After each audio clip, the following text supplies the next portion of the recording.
Hi மக்களே! இன்னைக்கு மம்மூட்டி, விநாயகன் நடிப்புல தியேட்டர்ஸ்ல வெளிவந்த களம் காவல் கிரைம் த்ரில்லர் படம் எப்படி இருக்குன்னு இப்ப பார்க்கலாம். படத்தோட கதை என்னன்னா, எஸ்ஐயா இருக்கிற நம்ம விநாயகம் ஒரு பொண்ணு காணாம போன கேஸ் ஒண்ண விசாரிக்கிறாரு. அந்த பொண்ணு விஷயமா விசாரிக்கும்போது தான் இது மாதிரி இன்னும் பல பெண்கள் காணாம போயிருக்கிறது அவருக்கு தெரிய வருது. யாரோ ஒருத்தன் தான் இந்த பொண்ணுங்களை எல்லாம் ஏமாத்திருக்கான்னு இன்வெஸ்டிகேஷன்ல கண்டுபிடிச்சுறாரு. அந்த ஆள சும்மா விடக்கூடாது. காணாம போன பொண்ணுங்களை மீட்கணும்னு விநாயகம் தீவிரமா களத்துல இறங்குறாரு. கடைசியில அவர் அந்த குற்றவாளிய கையும் களவுமா புடிச்சாரா? அந்த பொண்ணுங்களுக்கு என்ன ஆச்சுங்கிறத கண்டுபிடிச்சாரா? இதுதான் இந்த களங்காவல் படத்தோட மொத்த கதையே. இந்த படத்த ஒரு ட்ரூ இன்சிடென்ட்ட பேஸ் பண்ணி தான் எடுத்திருக்காங்க. அதாவது 2000ல சைனைடு மோங்கிற சீரியல் கில்லர் என்னென்ன பண்ணாங்கிறது தான் இந்த படமா பண்ணியிருக்காங்க. இதுக்கு முன்னாடி இத பேஸ் பண்ணி ஹிந்தில ஒரு வெப் சீரிஸ் கூட வந்திருக்கு. அதோட பேர சொன்னா இந்த படத்தோட சுவாரஸ்யம் போயிரும். அதனால அது வேண்டாம். படத்தோட மிகப்பெரிய ப்ளஸ் பாயிண்ட்னா, அது மம்முட்டி சார் மற்றும் விநாயகர் சார் 2 பேருடைய அசுரத்தனமான பெர்ஃபார்மன்ஸ் தான். 2 பேரும் போட்டி போட்டு நடிச்சிருக்காங்க. குறிப்பா விநாயகர் சார்லாம் கிளைமாக்ஸ் சீன்ல சும்மா மாஸ் காட்டிட்டாரு. மம்முட்டி சார் எப்போதுமே மாஸ் தான். நான் அதிகமா ரிவீல் பண்ண விரும்பல.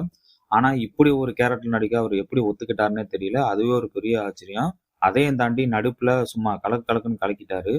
இன்ட்ரோல் சீன்ல ஒரு பயங்கரமான சஸ்பென்ஸ் இருக்கு. அது வேற லெவல் ஷாக்கிங் மூவ்மெண்ட். அடுத்து என்ன நடக்க போகுதுங்கிற எதிர்பார்ப்ப எகுற வச்சுட்டாங்கன்னே சொல்லலாம். ஸ்கிரீன் பிளே சில இடங்கள்ல நல்லா பரபரப்பாவே இருந்துச்சு. விநாயகம் சார் அந்த முதல் மிஸ்ஸிங் கேஸ விசாரிக்கிற அந்த சீக்வன்ஸ் ரொம்ப விறுவிறுப்பாவே இருந்துச்சு. இதே மாதிரி லாஸ்ட் சீனும் பயங்கர பதபதப்பாவே அமைச்சிருந்தாங்க. பேக்ரவுண்ட் ஸ்கோர் படத்தோட பிக்கஸ்ட் பாசிட்டிவ்னே சொல்லலாம். பல காட்சிகளை வேற லெவலுக்கு கொண்டு போணுச்சு. குறிப்பா அந்த இன்ட்ரோல் ட்ராக். ஆனா படத்துல பிரச்சனைன்னு பார்த்தா அது செகண்ட் ஹாஃப் தான்.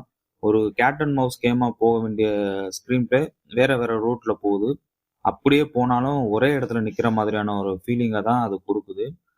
வில்லன் பண்றதெல்லாம் பார்த்தா நமக்கு கோவம் வரணும். எப்படியாவது இவனை புடிங்கடான்னு நம்மள சொல்ல வைக்கணும். ஆனா இந்த படத்துல அந்த எமோஷனலும் டோட்டலா மிஸ் ஆகுற மாதிரி ஃபீலிங் எனக்கு பர்சனலா இருந்துச்சு.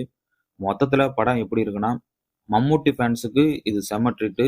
மத்தவங்க அந்த ஹிந்தி வெப் சீரிஸ் பார்க்கலைன்னா, அவங்கள ஓரளவுக்கு இந்த படம் கண்டிப்பா சாட்டிஸ்ஃபை பண்ணும். அடல்ட் கன்டென்ட்லாம் சுத்தமா கிடையாது. ஃபேமிலி கூட சேர்ந்து தாராளமா பார்க்கலாம். இந்த படம் இப்ப தியேட்டர்ஸ்ல இங்கிலீஷ் சப்டைட்டிலோட ரன் ஆகிட்டு இருக்கு. பார்க்க விருப்பம் இருக்கவங்க பார்த்து என்ஜாய் பண்ணுங்க. இந்த ரிவ்யூ பிடிச்சிருந்தா லைக் பண்ணுங்க. அடுத்த வீடியோவில் சந்திப்போம். பாய்.